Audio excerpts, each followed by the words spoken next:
This one is dedicated to each and every one of you who appreciate a great glass of wine. You know what I mean?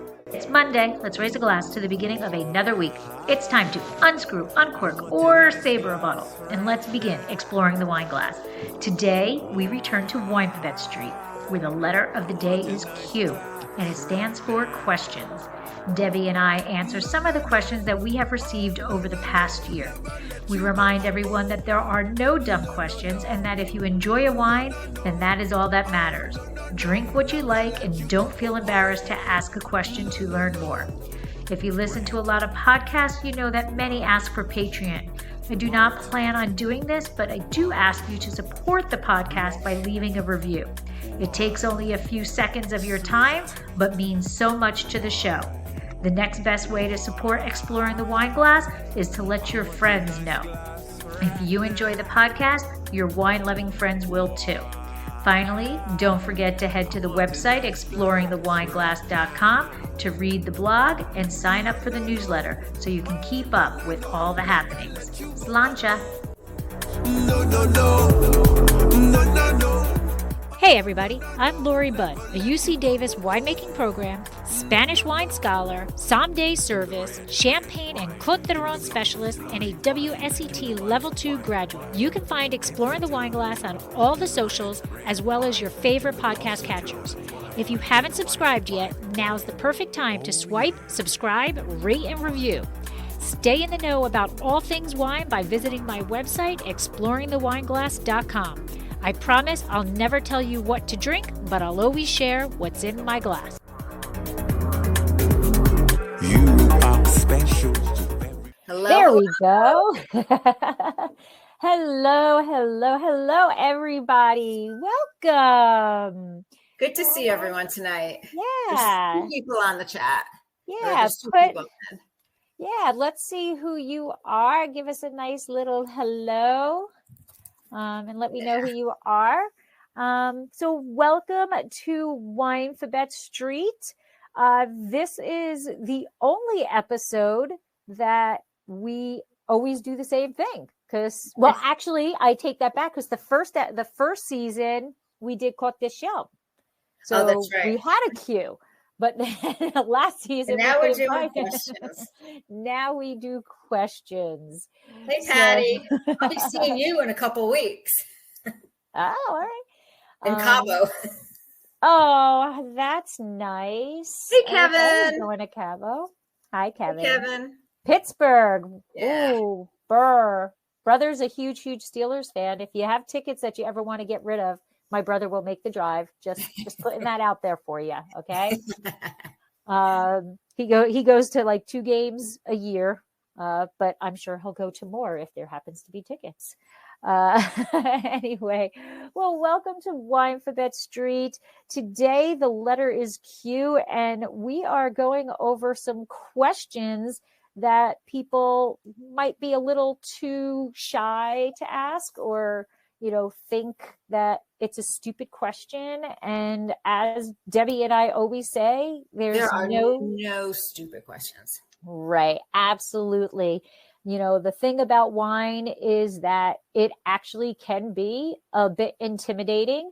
And that's actually part of Debbie's slogan, right? Yeah. Is trying to take the intimidation out of wine. And, as wine educators, there is no stupid question. You can ask any question, and Deb and I will just talk to the cows come home to help you understand it. All right.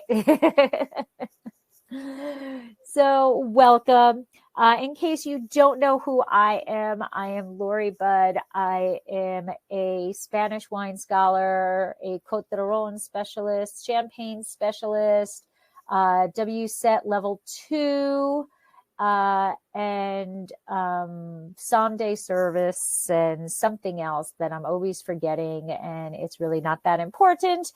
But I am also owner, along with my husband, on Dracaena Wines in Paso Robles, where we specialize in Cabernet Franc.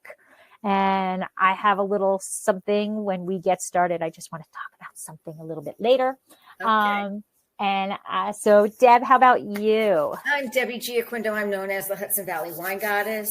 I'm a certified specialist of wine, a wine location specialist in port and champagne, and a certified sherry wine specialist. I'm author of the book, Tapping the Hudson Valley, Day Trips and Weekend Itineraries to Visit the Hudson Valley Wine Region. I am chairperson for the Hudson Valley Wine Competition, Wine Spirits and Cider Competition.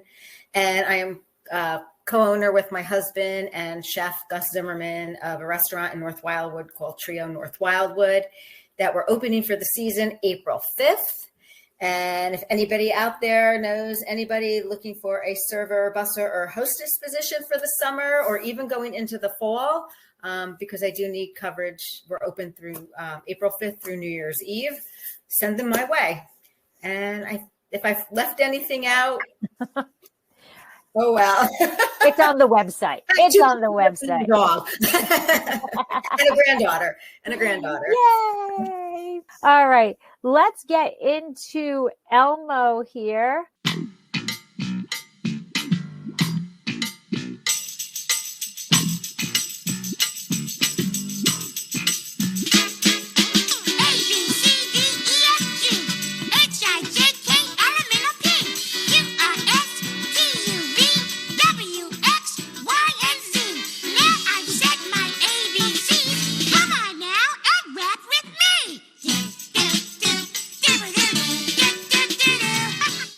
Welcome to Winephabet Street, and the letter of the day is Q for questions.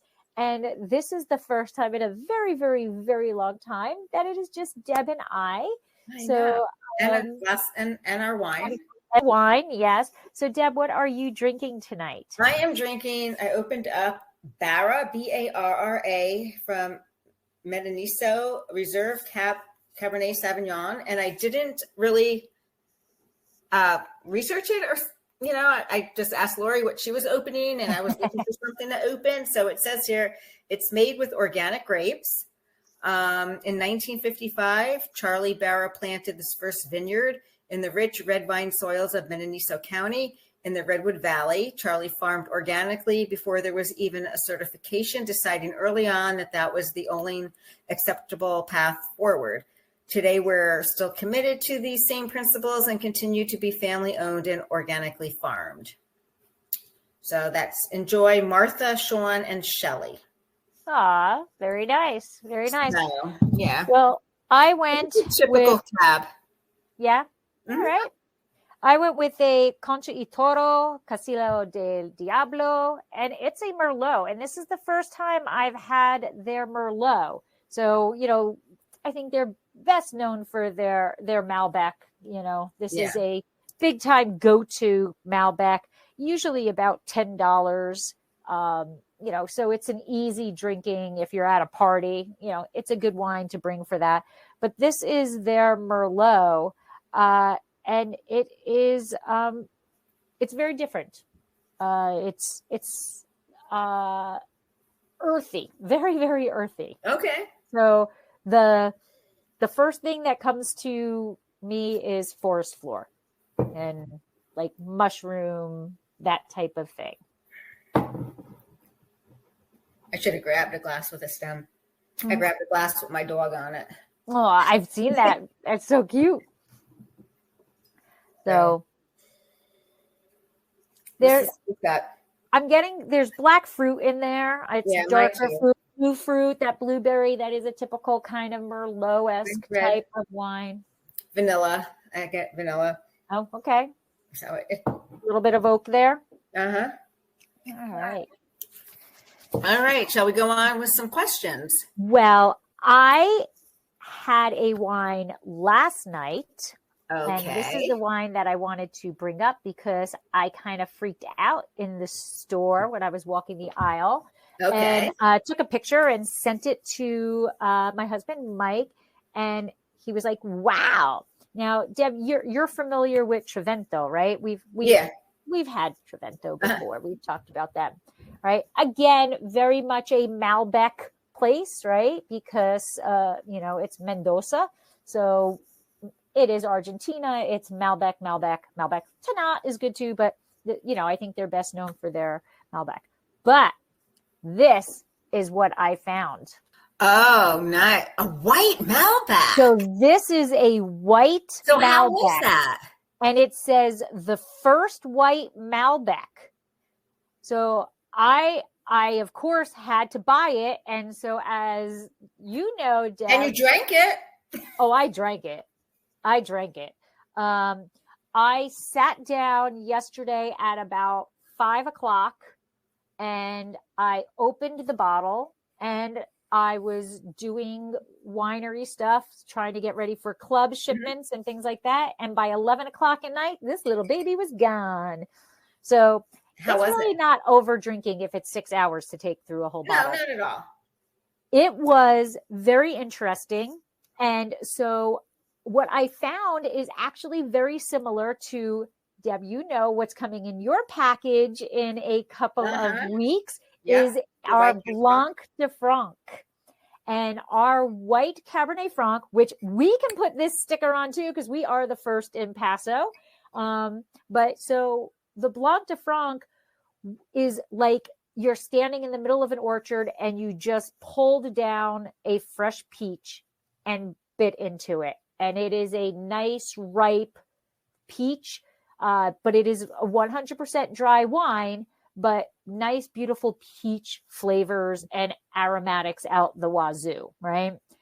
But when Mike and I tasted it after bottling the first time Wednesday of last week, we pulled it out of the refrigerator and we started drinking it. And we were like, oh, well, this has changed since bottling, but it started to warm up.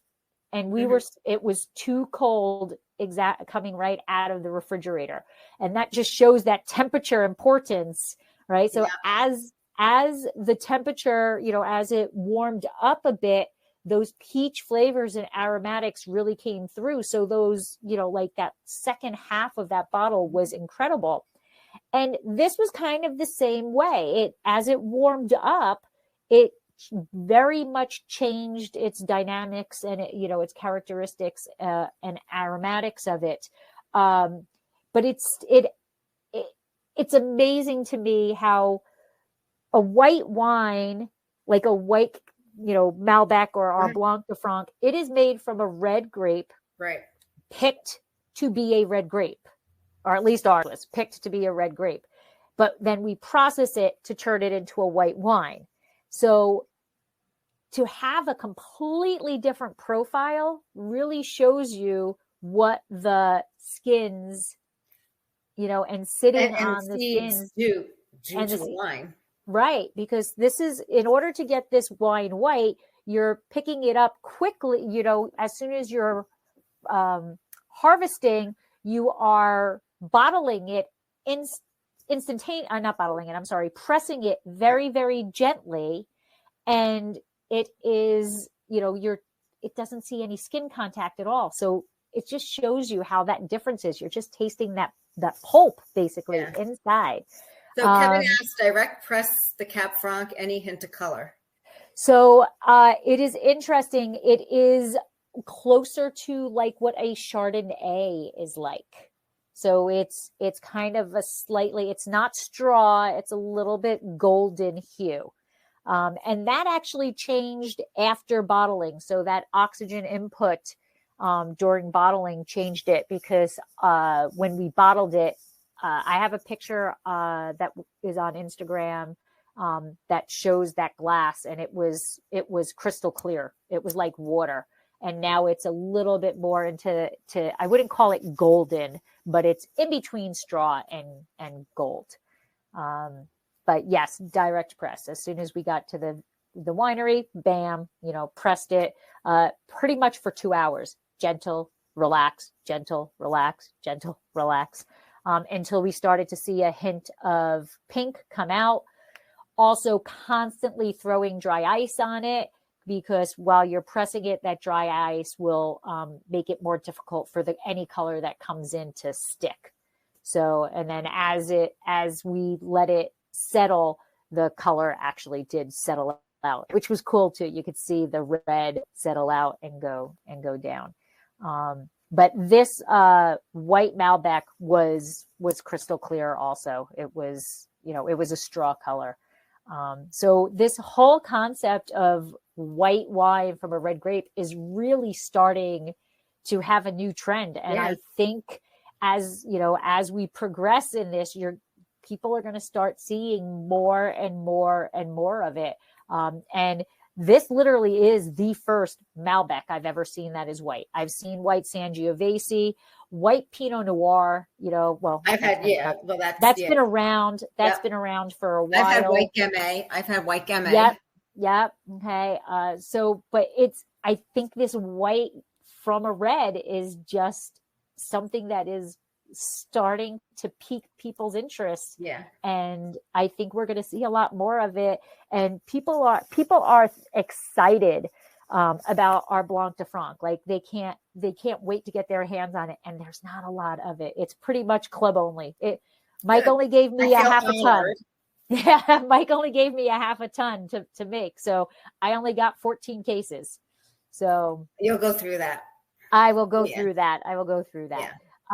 But yeah, so I thought that was amazing to see that white Malbec, because it really is the first one that I've seen, but we're starting to see it more and more and more. And I think it's pretty cool. I think it's fun that winemakers are experimenting with new dynamics, and for us, the Blanc de Franc, we are so Cab Franc that, it's exciting for us to expand what can be done with Cab Franc, right? What can be done. So I just wanted to share that white Malbec because I thought it was pretty cool. And I think it was $13. Oh my God. Yeah. At ShopRite Liquors. There you go. So, yeah. I was. We're going to talk about price and wine too. Yes, we are. Yes, we are. Yeah. All right, Deb, I think you are up first. Yes. All right. Hold on. I got to bring up the questions. Okay. So here we have the first question of the evening. Is there a right way to swirl wine, and why do people do it? Well, I'll tell you. There's really no right way to swirl wine. Well, I don't have a stemless glass. I have a stemless glass, so I can swirl it this way. I don't know if you can see. I can swirl it that way. A gentle rotation. It allows the air, the oxygen to get in, and it does release the aromas of the wine. Like I said, is there a right way or wrong way? It's kind of say you're left-handed, you're right-handed. Right. If you're down under, do you swirl it the opposite way? But you want to keep a light downward pressure on the glass, so obviously it doesn't fall over. You don't want to go too nuts. You don't want it to be like, the swirly thing that's going to go down, down. Right. Wasn't there a commercial, like a detergent commercial or something like that? Of the detergent, the spinning? I don't know, something like that. But you kind of want to do it in a soft way, and then sniff it. And usually, when you sniff, kind of like just do like 3 short sniffs, and you'll kind of get a really nice idea of the aromas of the wine. Mm-hmm. And then do it again as the wine warms up. Whether it's red wine, white wine, rosé, as it warms up, it will give off different aromas. And if you get more and more into wine, you will start to realize that you swirl everything. I swirl water. I swirl milk.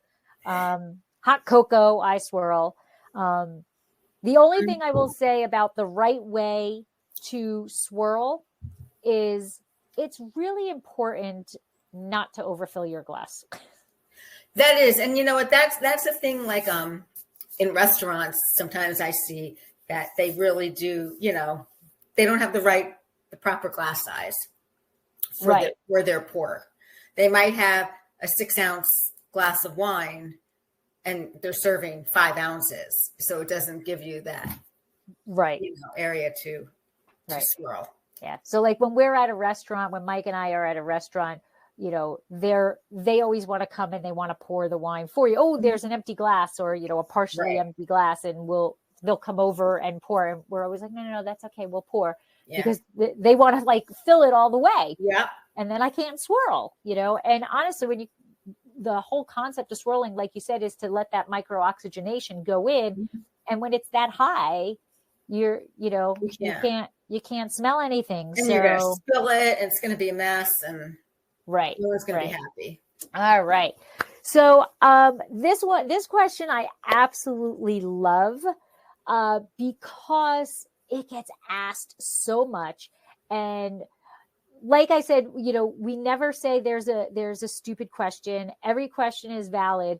But what cracks me up about this question are the people who come into the tasting room, or the people who you're out with at dinner or whatever, who think that they are so wine savvy. And then they start talking about the legs of the wine. And, oh, yes, this must be a very high quality wine because it's got legs. Legs. Mm-hmm. I hear that. Yep. Look at those legs. Like, want to see mine? Yeah, right. Right. They do it in the tasting room. I'm like, oh, well, thank you. I really, I've been working out a bit. So thank you, But so the legs really have nothing to do with quality of the wine at all. And to get a little geeky, it's actually the Marangoni effect. Okay. And what this means is that it's just the liquids at different surface tensions. And so they start to flow away from each other. So you're spinning, you're swirling it in the glass, and then the water that's in the wine and the alcohol in the wine have two different surface tensions, and gravity is going to kind of start to pull them away from each other because of the surface tension, and they start to come down on the side of the glass. So, those are the two basic components of wine: alcohol and water. So when you swirl, it swirls all the way up the glass, and then it comes down. So is it an indicator of quality? No. It could be an indicator of how much alcohol is in there. Mm-hmm. Okay. So the more alcohol that's in there, you might be seeing more legs, because that's that Marangoni effect coming down. And I know it's very, you can't see it in a screen, and people who are on a podcast can't see anything. But it has nothing to do with quality. So it just really has to do with the amount of alcohol that's in the wine, and that geekiness, that Marangoni effect of those different surface tensions separating as they go down the glass. So Kevin had a question going back to the white, back in the white Cab Franc. Mm-hmm. He wanted to know about other specs like TA, pH, tasting profile. Oh, okay. So the pH, right where pretty much everything in Paso Robles is a 3.4. And the TA was at about, 0.67. It's Paso. It's a Paso wine. It's a red wine, just looking like a white wine is really what it is. And the taste profile is, I wouldn't say it's crisp. It's not like a Sauvignon Blanc crisp, but it's not like a Chardonnay full either. It's kind of like medium minus body, I would say, but it is true. It's peach, lots and lots of peach flavors and aromatics going through. So I'm looking forward to tasting it. So it's a fun wine. It's really, we're so excited about it. It's, it only took me 10 years of me asking Mike, can I make a white Cab Franc? Can I make a white Cab Franc? Can I make a white Cab Franc? So next year there'll be more, because he didn't understand how crazy people were about this concept. So. Well, that's good. So going on to our next question, can I judge a wine by its price? Does more expensive always mean better? Well, I'll tell you. My personal opinion is, if you like a wine, you like it. if it's, more expensive, you're going to find that like your more perceived, better quality wineries will have a higher price. Is it good? Yes, it's good, but everyone's perception of good is different.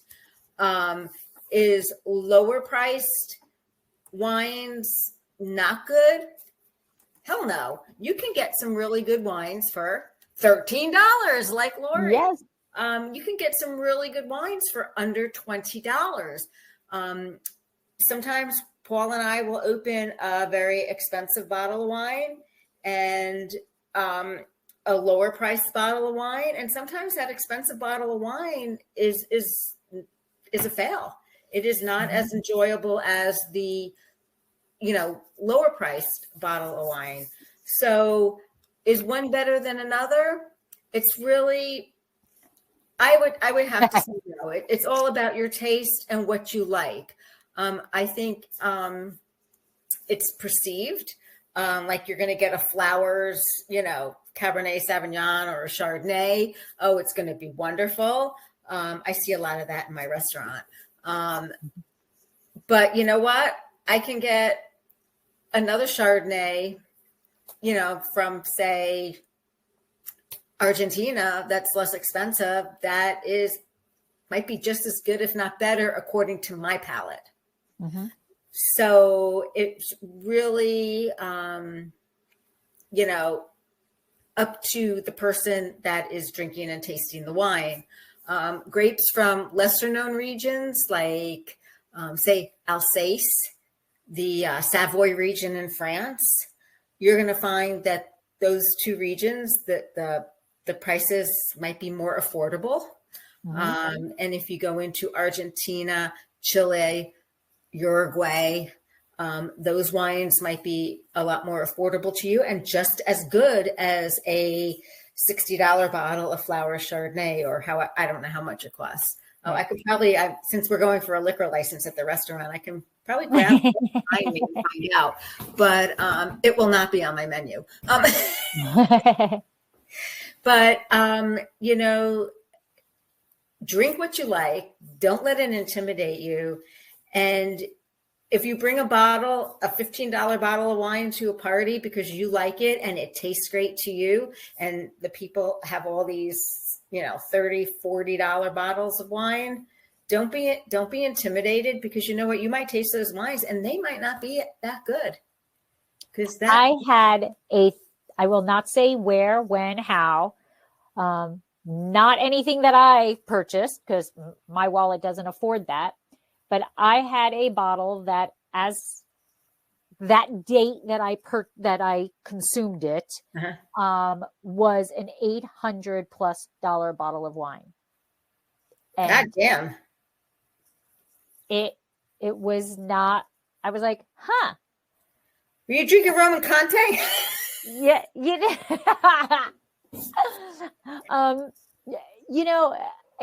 I was like, I've had much better. I had much better from that same winery. Right. That, so not at $800.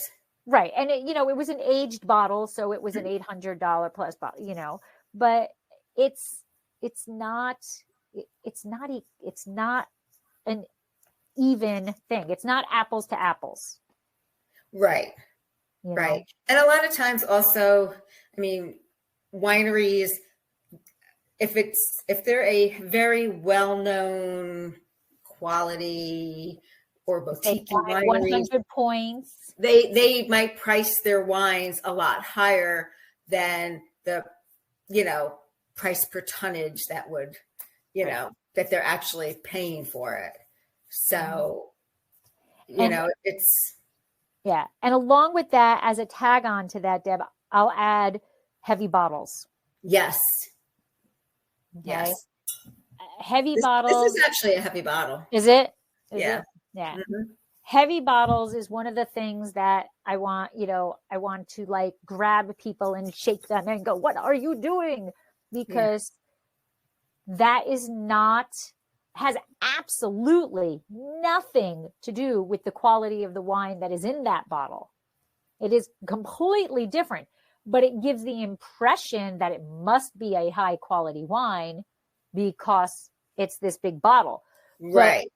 But as a consumer, I wouldn't want a heavy bottle, because what that means is, A, they don't care about the environment.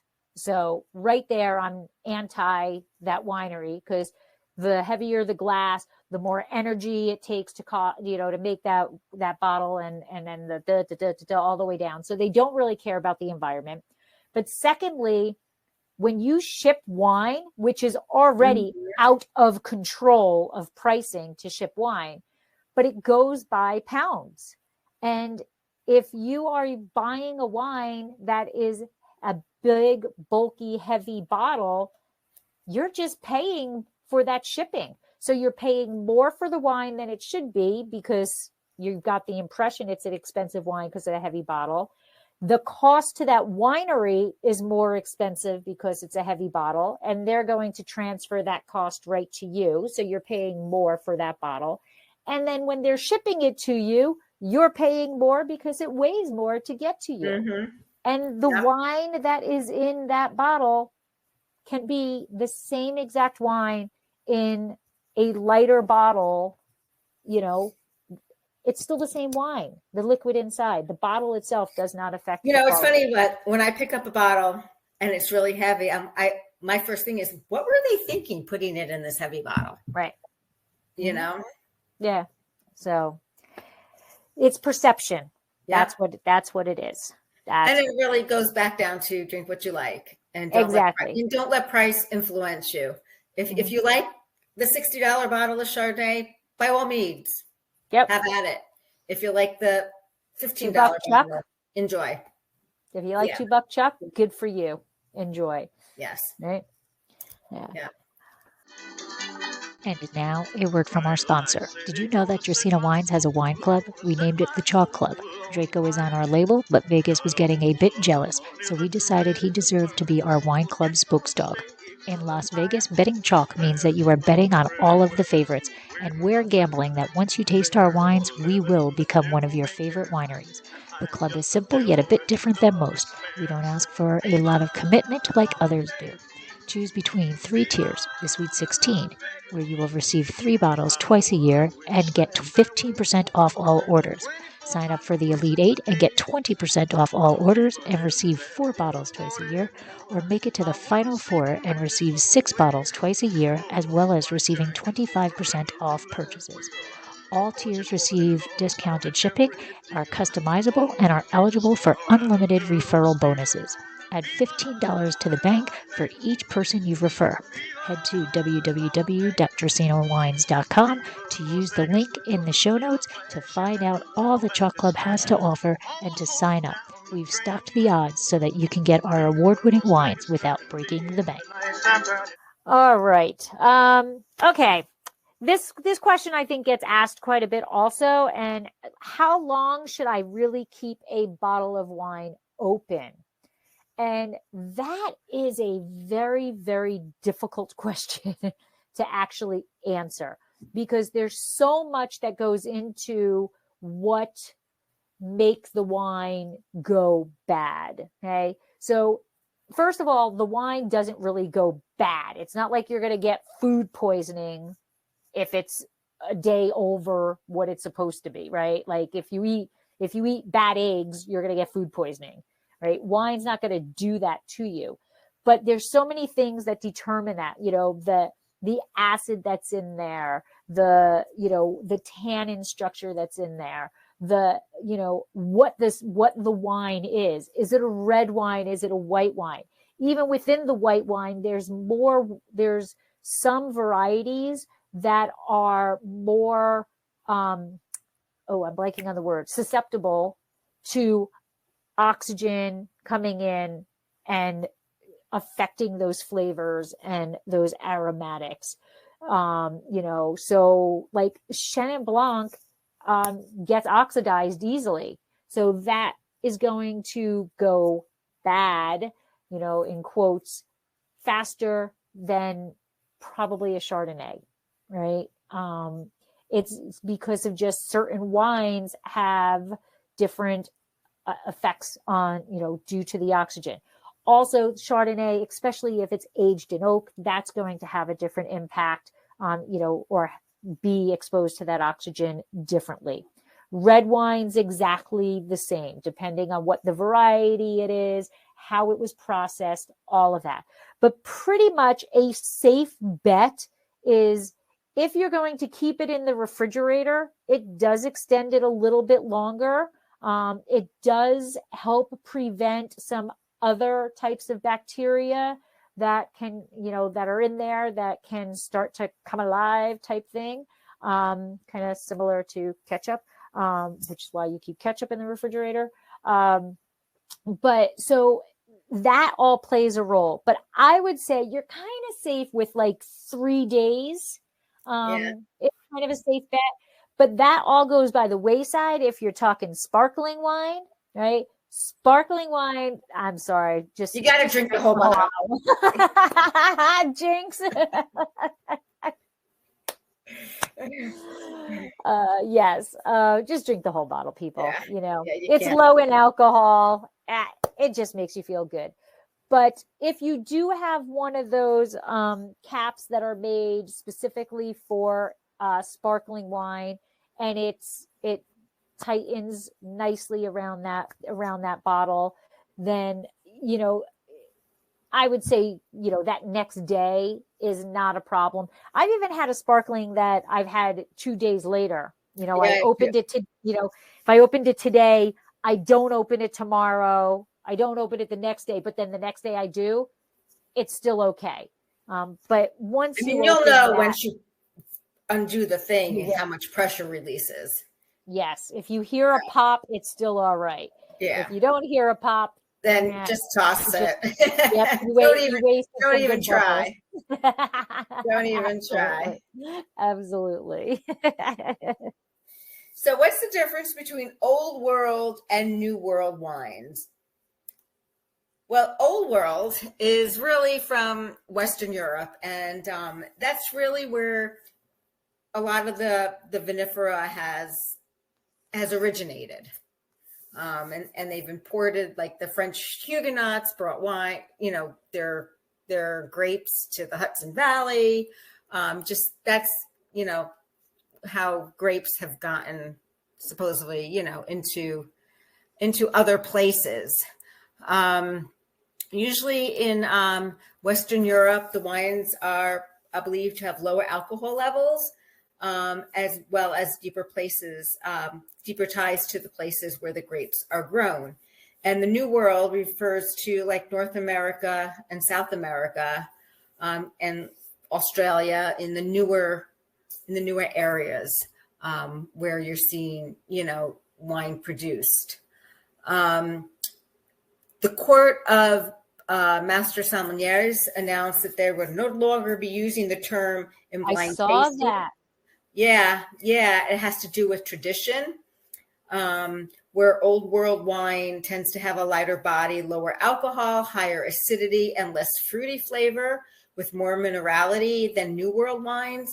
And New World wine tends to be fuller, higher alcohol, lower acidity, and more pronounced flavors. And you know what? That's probably true. As I think of what I've been drinking lately, I do get more minerality in European wines, but yet if you drink wines from St. Lucia Highlands in California and certain places in New York, you get a lot of that minerality. So, I think it's all a matter of place, where it's grown and the growing conditions and the soil. And, if it was a glacial lake that is now, a vineyard, and things like that. But I would say there is a difference. Age-wise, they've been growing grapes in Europe a heck of a lot longer than they've been growing grapes in the United States, Argentina, Chile, Australia. So just think old world, think about, your heritage, where, going down the line where you originated from. That's the old world. The new world is what we're living in today. I think about in terms of old world, new world, here in the United States, even in Chile, like in the new world, right? If you are into the fourth generation or fifth generation of winemakers in your family, you're old in the new world, right? Yes. Whereas old world, they're like 15th generation, 20th generation of winemakers in the family. Yes. And it just shows they've been making wine a lot longer than we have in the new world. Yeah. Yeah. And a lot of our vines, the vinifera vines, have come from the old world. Absolutely. Yes, absolutely. But that's a good question. I like, and you know what? I think people have a certain palate. I definitely am appreciative of an old world. And I have I guess for now 5 years, I've been starting to build up a library of Bordeaux. I've been buying the wines during En Premier for like the last 5 or 6 years. So I'm getting that library, and I love those wines. But I think I really have more of a new world palate, because that's just what I drink more often. It's just, if I walk into a wine shop, I'm going to, Spain. I'm going to, New Zealand, or, Argentina, though that's kind of like where I go. And obviously a lot of California, or United States wines, Oregon, even New York, all of those, but I think I think of old world as, they're young if they're in their 10th family, where we don't have anybody, I can't think of a single winery in the United States that's in their 10th generation. No. And honestly, they're lucky if their kids want to come back and work in the winery. Right. Where I see in Europe, the children might leave and go do whatever they want, but they find their way back because they feel that that's a part of them. Okay, they've lived for 10 years. They've sown their wild oats, so to say. They've done whatever, practiced law, was a doctor or whatever, but they always find themselves back in that winery, in that vineyard, because that's what's inbred in them. Right. Absolutely. Where they find joy and peace. Yep. Absolutely. All right. This is another fun question that does get asked a lot. And this is, are screw caps on wine bottles a sign of poor quality? Or you can reverse that question is, does cork mean that it is automatically a higher quality wine than screw caps? So this has been a debate for a very, very long time. When screw caps first came out, kind of here, because they've been being used in other places, but here in the United States, when screw caps first came out, they were bad. They were bad screw caps, and they didn't do what needed to be done for the wine. But over time, the screw caps. There was also a procession. People would think, oh, it's a screw cap, you got to drink it now. Yes. Received notion. Yeah, absolutely. And when screw caps kind of first started coming about, the reason why they came about was because of TCA, which is cork taint. And years ago, there was somewhere on the average of 11% of the bottles under cork were tainted with TCA. That's a huge, huge percentage. In that time, the cork Society Council, not Society Council. The Cork Council really dug in and did research and evaluated what really was the root cause of TCA. And it was the fact that wineries are constantly cleaning. That's what we have to do. And bleach was being used. And bleach, along with this fungus, put them together, and woohoo, you get, well, I shouldn't say woohoo, you get cork taint. Okay. That was a tongue twister. And so bleach is not used anymore. There's other methods of cleaning and sterilizing the equipment now. And in today's world, cork taint is actually below or just at about 1%.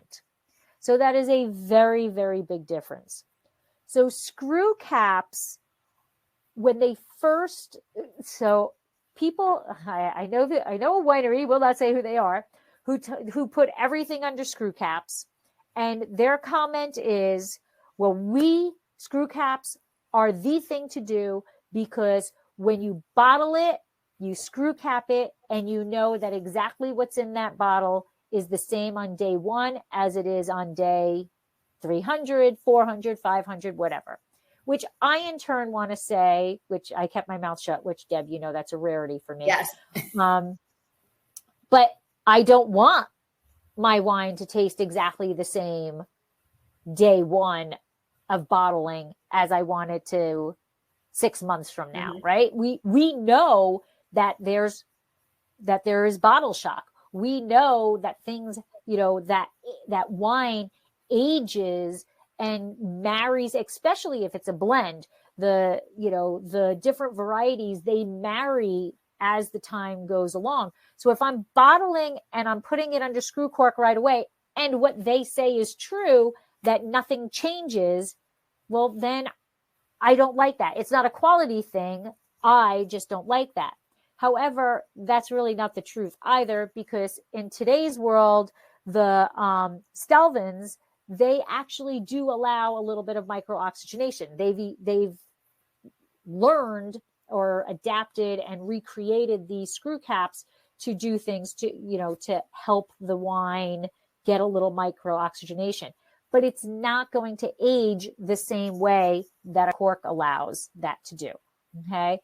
Now, with that being said, like what you said, Deb, about the perception. So there was a research study done where they had, I don't know what the N number was, how many people they had in this survey, but they all, let's say, were facing in one direction and they were behind them, and they pulled a cork out of a bottle, and then they walked out and they poured the wine for everybody. And the people, did whatever. Mm-hmm. And before they did the cork bottle, they walked in front of them and they unscrewed a bottle and they poured it for them. And the percentage, or the perceived percent, the percentage was that the perception proved that the corked wine was a better wine. And it was the same exact wine in the bottles. They just pulled a cork or they unscrewed it. But it was the same wine. But the people's perception was that this cork meant that it tasted better. And it was the same wine. So it's what you want. It's what you do. And you're absolutely right that the screw cap kind of automatically makes people think they've got to drink it right away or, within a year. Mm-hmm. That's kind of one of the problems with rosé, right? Rosé is typically under a screw cap, mm-hmm. and people are like, okay, I can't drink that rosé because it's not it's not this vintage. Mm-hmm. But you can drink rosé past a year later. 3-4 years, it's fine. Yeah. So that it's all about perception. And what some of the most expensive bottles in the world are under screw cap. So percentage wise, currently 70% 70% of the Australian wine and 90% of New Zealand wine is distributed with screw caps. Yeah. Today, screw caps make up around 30% of wine bottles on the market. So it's still a very low percentage across the board. But Australia and New Zealand are big time leading that. And there's a winery in the Hudson Valley that is all for screw caps. And he's moving forward, and his whole portfolio is going to be under screw caps. Yeah, I mean, and I joke. I honestly don't know what the pricing is. I actually think screw caps might be more expensive. Are they? But because you know what, there's levels of corks. But what about synthetic corks? No, people have been using them. I've been popping more wines with synthetic corks. Okay, well, watch your Coravin with that. That'll break your cork. I know. No, just I will go on the record here. Just say no. But it is. I've seen it, and I've seen more recently, more synthetic corks than I've seen. Yeah, that in a while. That, and we at Dracaena Wines, we do kind of follow that romanticized concept that our red wines are in cork. They will always be in cork. Our white wines, our rosé, are in screw cap, and that's just not so much what it's just how the United States thinks. I'm going to throw in a ringer here. What about canned wine? Canned wine has come a long way. It has. And I have had some seriously awesome box wine. Oh, have you? Tablas Creek here in Paso has a box wine that is delicious. Chateau Margine does a box wine, that is or a bag wine. The box isn't there. It's you buy it in a bag. Big juice box. Yeah. And the bag wines, they're going to start coming out more and more too, because you can put it in the refrigerator and it's going to stay longer. Going back to that question of how long can a wine last, we're talking 3 days for a bottle, weeks for a bag wine, or a box wine, which is really just in a bag in a box. You're not drinking a wine in cardboard. I've had some good canned wines. Yeah. I've taken out on the boat, and it's, they have their place in there. Yeah. And now that is a different winemaking process. If you're going to put a wine in a can, you're specifically making wine to go in a can. Right. That's a different kind of overall process. Kevin asking about the TA and the pH and things like that. You've got to adjust that type of thing to be able to go into a can. Yeah. But I love the idea of canned wines because, like, going out on your boat, right? Yeah. You can take that out, and you don't really want glass on your boat. No.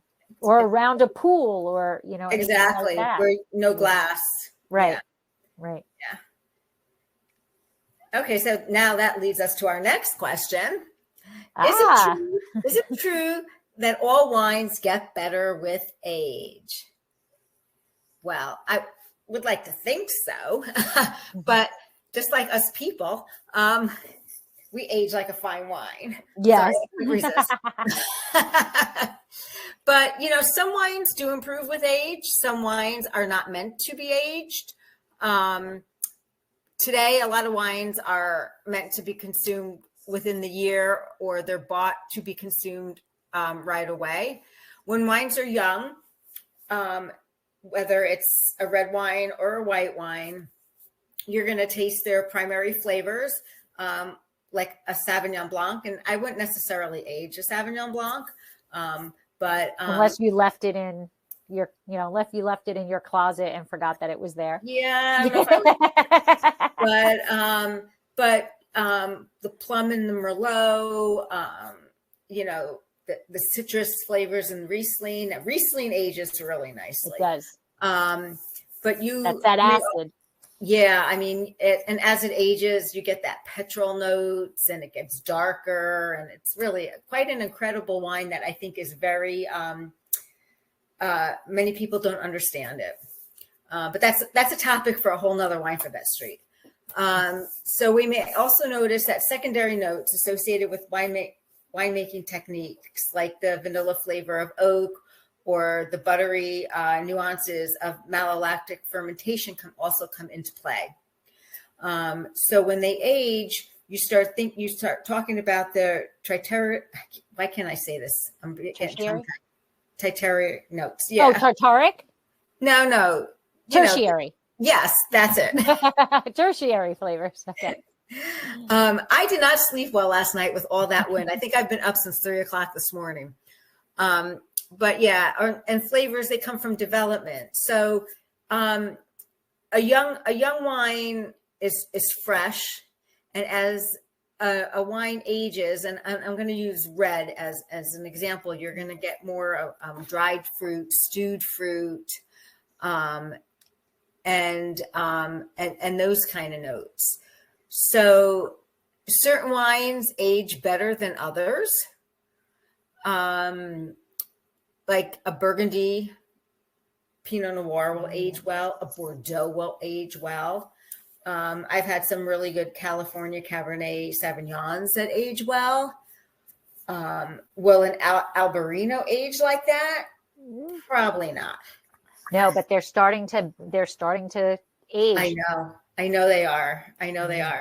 But so some wines are meant for, extended aging, like, bold red wines. It's all about the acid and the tannin. It's that backbone. It's the structure. Yeah. And so just know, not all wines are meant for aging. You want to have, like, red wines, high tannic. The tannins will soften out as the wine ages. I don't want to get into more because there's another question there if we get to it. But, do some research to make sure if you're purchasing a wine to age, that it is a wine with that is ageable.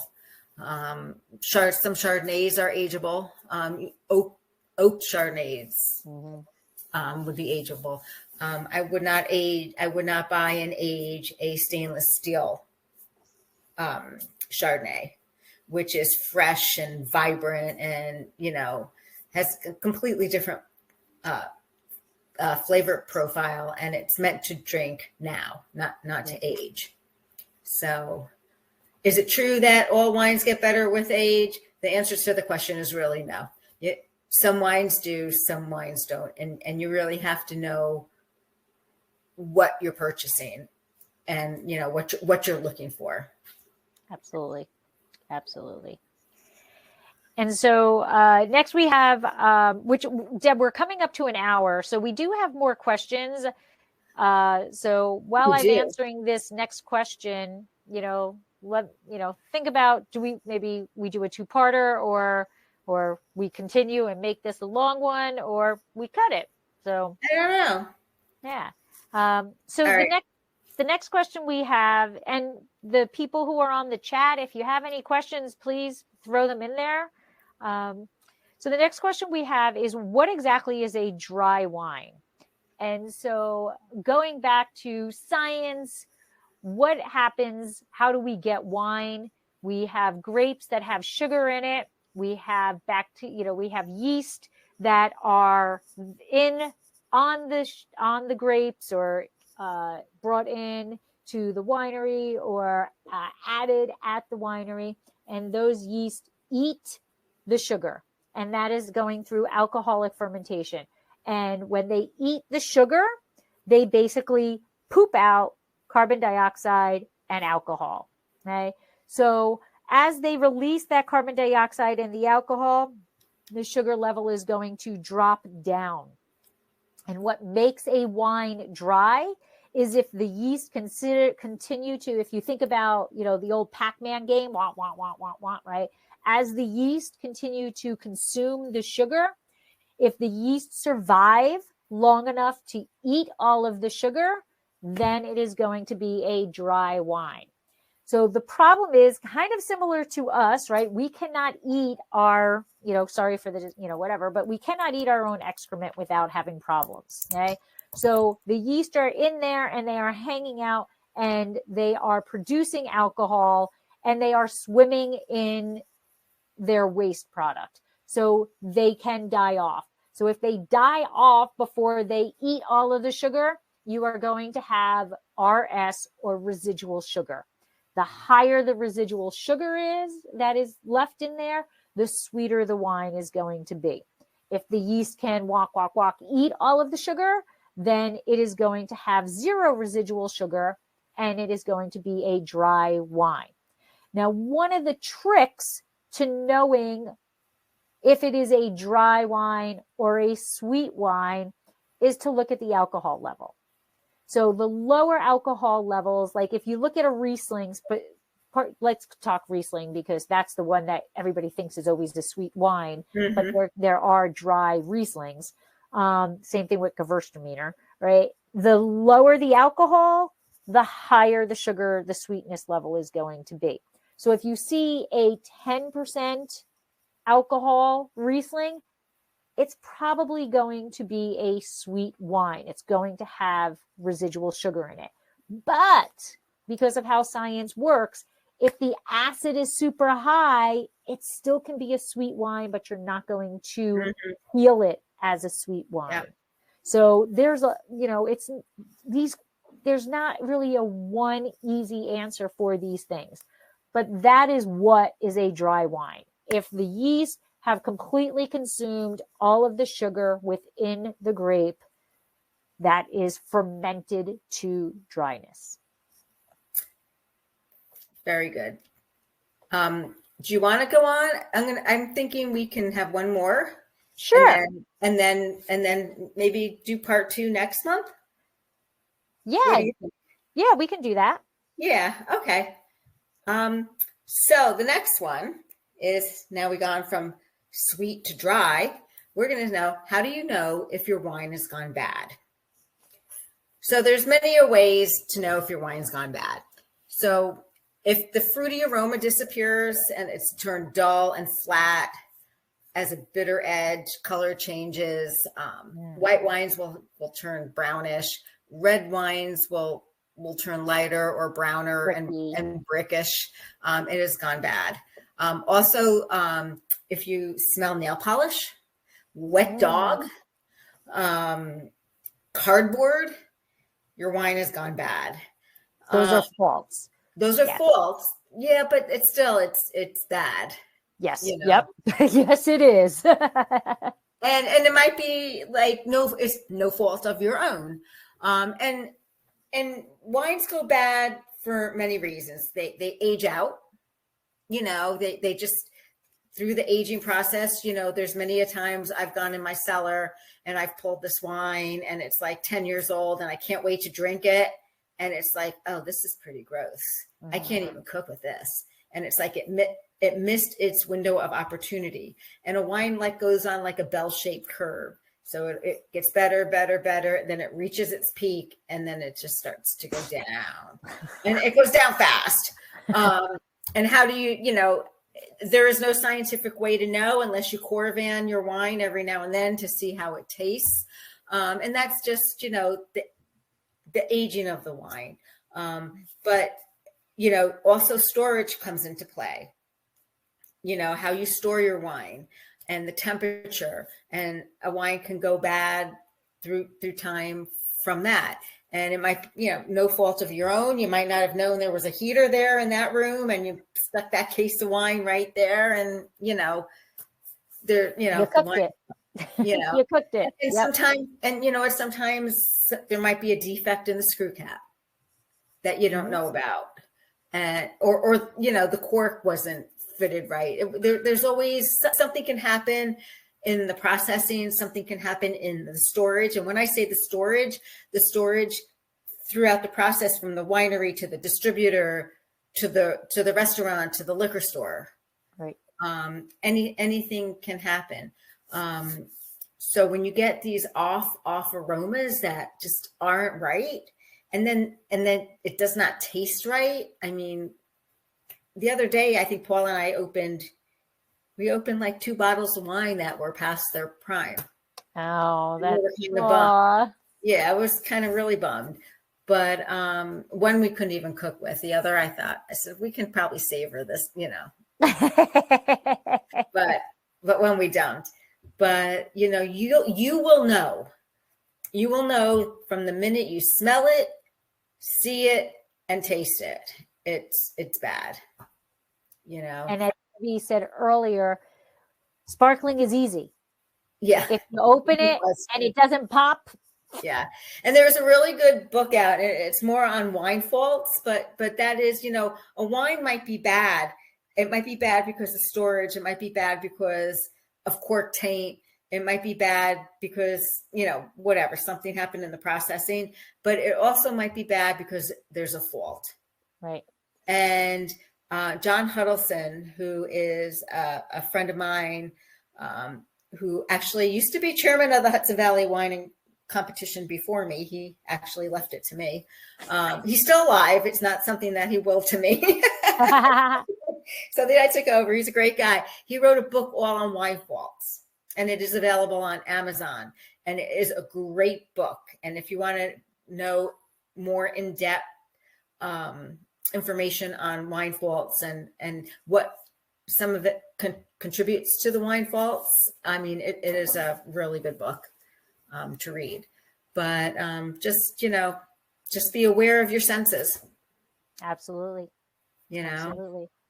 And I think we can end on that note, because I'd hate to start on that note. Yeah. So we will come back next month and we will do more wine questions.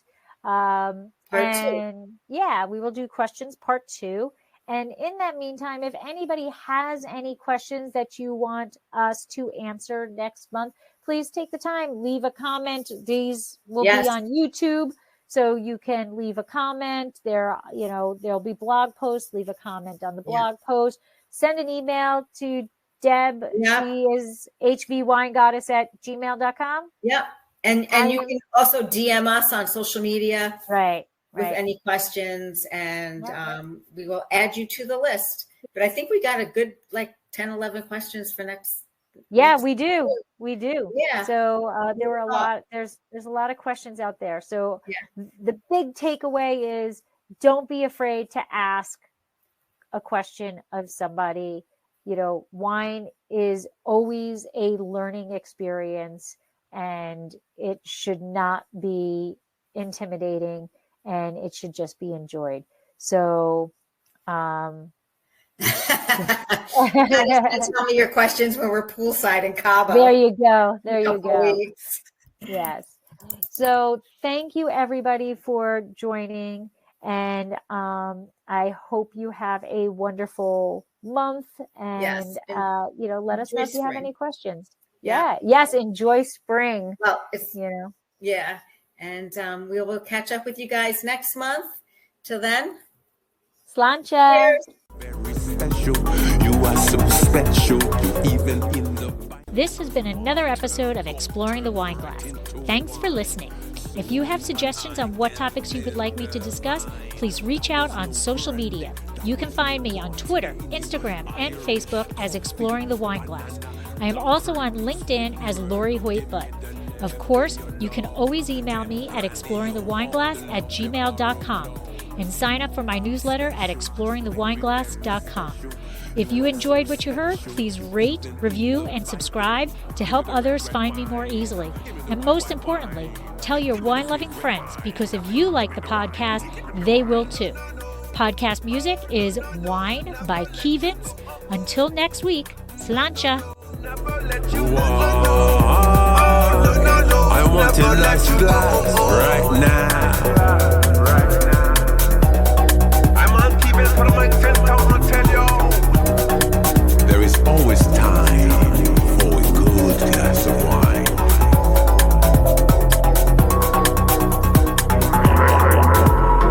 No, no, no. Oh, no, no, no. Never let you go. Oh, oh. No, no, no. Never let you go. Oh, oh. I want a nice glass right now.